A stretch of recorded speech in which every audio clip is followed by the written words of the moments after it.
Assalamualaikum warahmatullahi wabarakatuh. Halo guys, perkenalkan namaku Alia Kinanti. Kali ini aku akan membahas tentang keterkaitan antara berpikir kritis dengan ciri orang yang berakal atau ulil albab. Menurut kamu berpikir kritis itu apa sih? Definisi berpikir kritis menurut Mustaji adalah berpikir secara beralasan atau reflektif dengan menekankan pembuatan keputusan tentang apa yang dipercayai atau dilakukan. Contohnya itu, kemampuan berpikir merupakan kemampuan membuat ramalan. Loh, kok ramalan? Ini bukan ramalan tentang zodiak ya.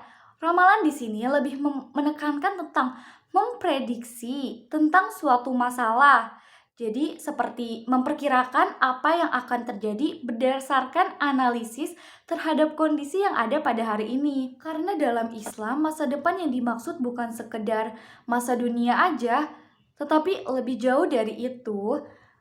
Di Islam itu punya kehidupan selanjutnya, yaitu di akhirat. Jika kita sudah mengetahui bahwa kebaikan dan keburukan akan menentukan nasib kita di akhirat, maka dalam setiap perbuatan harus ada pertimbangan akal sehat.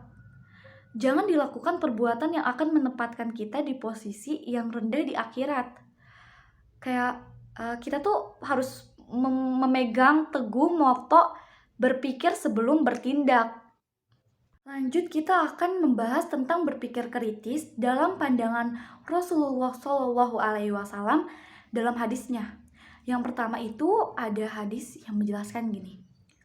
Orang yang cerdas ialah orang yang mampu mengintrospeksi dirinya dan suka beramal untuk kehidupannya setelah mati.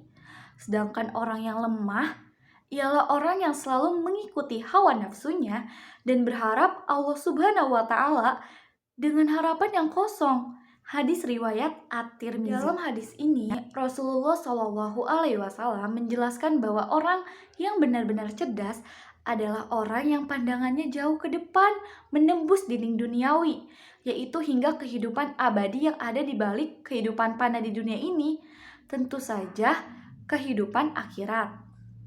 Hadis yang kedua, Rasulullah SAW bersabda, bersegeralah kalian beramal sebelum datangnya 7 perkara, yaitu apa yang kalian tunggu selain kemiskinan yang melalaikan, atau kekayaan yang menyombongkan, atau sakit yang merusak tubuh, atau tua yang melemahkan, atau kematian yang cepat, atau dajjal.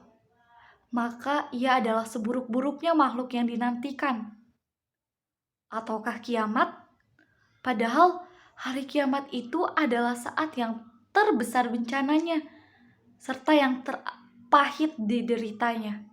Hadis riwayat At-Tirmizi. Dalam hadis di atas, Rasulullah SAW mengingatkan kita supaya bersegeralah dan tidak menunda-nunda untuk beramal salih. Rasulullah SAW menyebutkan 7 macam peristiwa yang buruk untuk menyadarkan kita semua. Jadi kaitannya antara orang yang berpikir kritis dengan orang yang berakal itu apa? Orang menyebut dengan istilah berpikir besar mulai dari yang kecil dan aksi sekarang juga.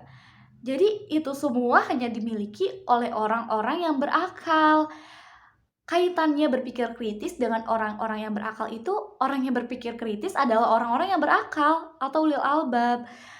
Jadi itu aja, semoga penjelasan saya dapat dimengerti dan dipahami. Mohon maaf jika ada kesalahan. Wassalamualaikum warahmatullahi wabarakatuh.